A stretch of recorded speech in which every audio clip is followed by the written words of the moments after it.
首先係頭條新聞，2026年2月4日，在中國高層權力鬥爭嘅漩渦之中，中共中央總書記習近平今日遭遇前所未有嘅政治挫敗。第14屆全國人大常委會第20次會議喺北京人民大會堂召開，外界原本普遍預期，今次會議將專門針對落馬嘅中央軍委副主席張又俠同中央軍委委員劉振立嘅人大代表資格作出處理，以快速完成程序性剝奪，為後續司法程序鋪路。然而，會議結果出人意料，只係終止咗另外3人：周興明、原中國航空工業集團董事長羅奇、中國工程院院士、中國核工業集團總工程師以及中國工程物理研究院院長劉昌理嘅代表資格，令全國人大代表人數減至2897人。張又俠同劉振立仍然保留其隸屬解放軍同武警代表團嘅代表身份。中國人大官網顯示，其相關資訊並無任何變動。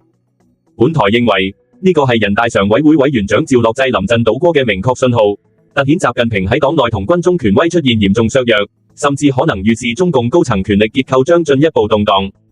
今次會議本身就充滿戲劇性，作為一次臨時加開嘅會議，通常人大常委會會議安排喺月底，但今次提前至2月4日，而且只持續1日，唯一議程就係審議個別代表資格報告。趙樂際親自主持，出席常委多達150人。呢本應係習近平推動反腐打虎進程嘅關鍵一步，然而會議似乎刻意迴避處理張又俠同劉振立，引發海內外輿論譁然。按照中共政治慣例，落馬高官嘅人大代表資格往往喺立案審查後迅速被剝奪，例如過往軍方高層魏鳳和李尚福等，都喺短時間內完成相關程序。今次張、劉二人不但打破慣例，亦暴露出習近平喺軍中清洗行動遭遇黨內巨大阻力。回顧事件背景，張又俠同劉振立於2026年1月24日被國防部官網突然宣布涉嫌嚴重違紀違法並立案審查，消息猶如驚雷震動中國政壇。張又俠作為中央政治局委員、中央軍委副主席，曾被視為習近平喺軍中嘅核心親信，其家族同習家淵源深厚。劉振立則擔任中央軍委聯合參謀部參謀長，掌握軍隊日常運作。官方將兩人落馬定性為嚴重踐踏破壞軍委主席負責制，嚴重阻擋影響黨對軍隊絕對領導，危害黨嘅執政根基嘅政治同腐敗問題，並指對黨、國家同軍隊造成極為惡劣影響。解放軍報隨後發表社論，強調行動係維護軍委主席負責制嘅必要舉措，但黨媒很快降調，只聚焦腐敗問題，避免深挖政治層面。然而，軍中反應冷淡，5大戰區各軍種同集團軍至今未公開表態支持調查，喺中共政治語境之中被視為一種無聲抗議。趙樂際喺事件中嘅角色備受關注，作為政治局常委之中被視為非習派親信嘅人物，佢對張、劉案嘅態度至關重要。今次佢主持會議卻未推動取消2人代表資格，被海外媒體同評論人士直指臨陣倒戈。有人認為，人大常委會嘅沉默反映趙樂際對案件有所猶疑，並非單純程序延遲，而係黨內派系博弈嘅體現。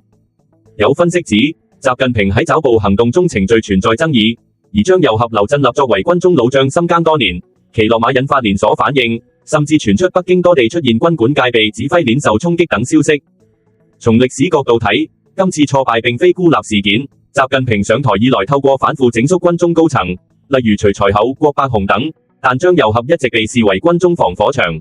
2022年佢留任軍委副主席，本來係為平衡軍內勢力，然而2026年1月嘅打虎行動被形容為一次高風險決斷，對執政根基同軍中威信造成明顯衝擊。第二條新聞，前中共內蒙古自治區政府法律顧問室執行主任，現流亡海外嘅獨立時評人杜文，近日喺自媒體節目同公開信中透露驚人內幕。據佢接觸嘅軍內人士稱，目前解放軍之中超過60%士兵同超過80%軍官，對落馬嘅中央軍委副主席張又俠抱持同情甚至支持態度。不少官兵認為，張又俠先至係真正嘅軍中掌舵人。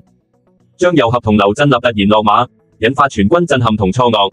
杜文表示，事件之後，軍中普遍感到不安，認為習近平將展開全面清洗，包括張、劉相關人員以及所謂政治問題對象，喺目前形勢之下幾乎冇人覺得自己安全。張又俠喺升遷過程中提拔大量士官同軍官，形成廣泛人事網絡，令不少人天然同佢綁埋一齊。即使表中亦難以擺脫張係標籤，只要有任何間接關聯，都擔心成為清洗對象。呢批人分佈喺不同軍種同關鍵崗位，影響力不容忽視。據稱，大批曾與張又俠關係密切嘅軍官被要求離崗休假，亦有人主動申請轉業，全軍氣氛緊張，如履薄冰。杜文仲透露，有多名高級將領秘密失蹤，外界猜測情況不妙。佢指出，按照習近平一貫將風險清零嘅治理方式，今次清洗可能波及所有軍種，甚至延伸至政法公安等所謂刀把子系統。如此全面整肅，反而令軍隊同黨政系統內部怨氣暗湧，可能醞釀更大政治震盪。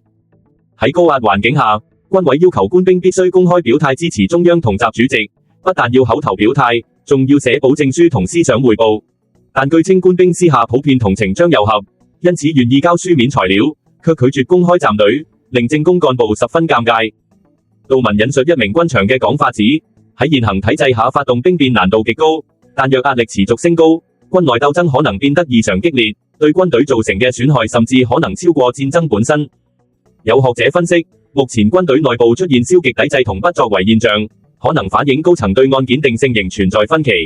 輿論認為，今次軍中清洗顯示習近平對軍隊控制力面臨考驗，而內部沉默抗議正逐步累積。杜文喺公開信中呼籲部分軍中將領作出抉擇，聲稱若有行動將協調外部資源保障其家人安全。呢番言論引發體制內外震動，有人視之為警告，亦有人質疑其可行性。整體而言，外界觀察認為中國政局正處於高度不確定狀態。若軍中消極抵制持續，可能加速高層裂痕擴大，而大規模內部整肅亦可能削弱軍隊戰鬥力，對區域穩定構成潛在影響。